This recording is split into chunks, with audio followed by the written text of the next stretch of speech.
మీరు బ్లౌజులు తీసుకుంటారు కదండి, స్టిచ్ చేయించుకుంటారు కదా. అయితే స్టిచ్ చేయించుకున్న తర్వాత బ్లౌజులకి ఉక్సులు కాజాలు ఏదైనా డిఫెక్ట్ వచ్చి ఊడిపోతే బ్లౌజ్ ఏమో మీకు టైం లాగా అది పక్కన పడేస్తాను కదా. అయితే నేను చూపిస్తున్నట్టుగా చేతి పని చేసుకోండి. ఉక్సులు కాజాలు మీరు ఇంట్లోనే వేసుకోవచ్చు. ఈ టిప్ మీకు బాగా పనికొచ్చిందండి, చాలా అంటే చాలా పనికొచ్చింది. ఇది జాగ్రత్తగా చూడండి. ఇలాగా ఇది చాలా ఈజీ అండి, అసలు ఎంత ఈజీ ఒకసారి చూడండి. ఈ రౌండ్ సిమ్ అనేది మనం థ్రెడ్తో ఇలాగ చేసుకోవాలి. చూస్తున్నారు కదా, చూస్తూ ఉండండి. నేను ఇది మొత్తం కంప్లీట్ చేసేస్తాను. ఇది తర్వాత మీకు కాజా చూపిస్తాను.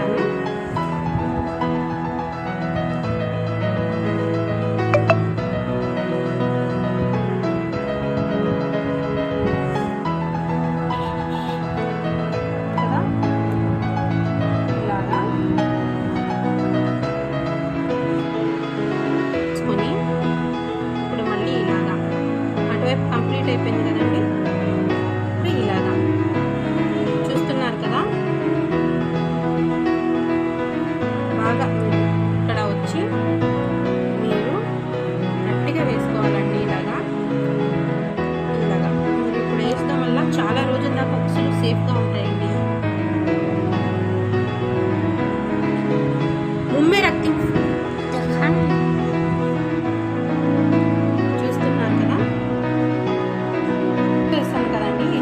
కాజా చూపిస్తాను మీకు ఎలా వేయాలని.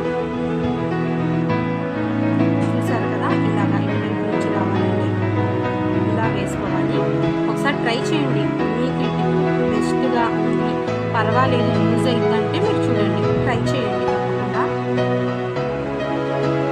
మీరు ఎక్కువ ఇలాగ వేయడం వల్ల ఏమైందంటే మీకు కాజా చాలా గట్టిగా వచ్చిందండి. తొందరగా ఉడదు, సన్నగా చేస్తూ ఉంటారు కదా, సన్నగా చేసినప్పుడు చేతి పని కాజాలు అనేవి తెగిపోతూ ఉంటాయండి. మీరు ఇలాగ వేయడం వల్ల చూసారు కదా, చాలా డీటెయిల్గా చూపిస్తున్నాను ఎలా అనేది వచ్చింది మీకు. ఇలాగా చూసారు కదా, ఇలాగ వేయాలండి. ఇలా వేస్తే కానీ కాజా అనేది గట్టిగా ఉంటుంది.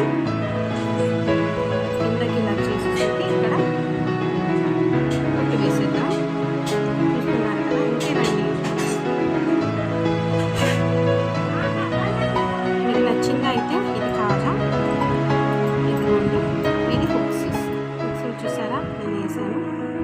అయితే మీరు ఇలాగే ఇంట్లో చేసుకుంటే ఇది మీకు బెనిఫిట్ అయ్యిద్దండి. ఇలాంటి బ్లౌజెస్ మీరు బయట ఇవ్వకుండా బయట పడేస్తూ ఉంటారు కదా, అయితే ఇది మీకు హెల్ప్ అయ్యింది. కాబట్టి ఐ థింక్ మీకు నచ్చిందని నేను అనుకుంటున్నాను. Thank you. Bye friends, subscribe like చేసి సబ్స్క్రైబ్ చేసుకోండి.